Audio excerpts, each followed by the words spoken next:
يا رحمن اشرح صدري قرآن املأ قلبي قرآن واسق حياتي قرآن.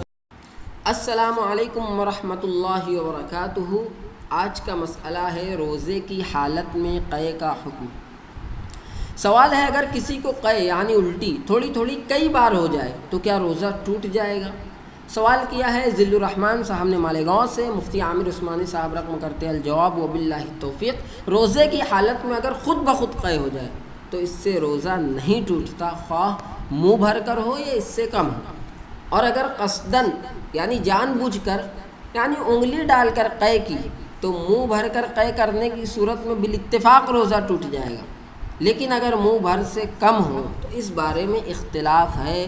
حضرت امام محمد رحمہ اللہ سے ظاہر الروایہ میں مروی ہے کہ روزہ ٹوٹ جائے گا، جبکہ حضرت امام ابو یوسف رحمہ اللہ کا قول یہ ہے کہ روزہ نہیں ٹوٹے گا.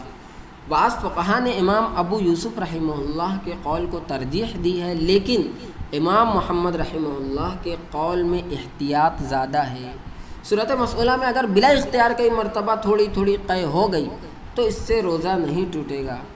حضرت مفتی صاحب رقم کر رہے ہیں کہ اگر خود بخود قے ہو جائے، بلا اختیار قے ہو جائے، خواہ تھوڑی ہو یا زیادہ ہو، تو اس سے روزہ نہیں ٹوٹتا. لیکن اگر کسی نے جان بوجھ کر قے کی ہو، انگلی ڈال کر قے کی ہو، تو منہ بھر کر اگر ہو تو اس سے بالاتفاق روزہ ٹوٹ جائے گا. لیکن اگر منہ بھر کر نہ ہو، کم ہو، تو اس بارے میں انہوں نے اختلاف کو واضح کیا ہے.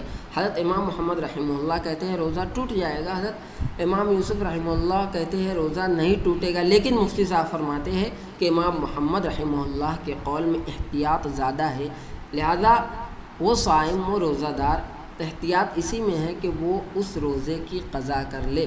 واللہ اعلم بالصواب. فجزاکم اللہ خیرا واحسن الجزاء. والسلام علیکم ورحمۃ اللہ وبرکاتہ.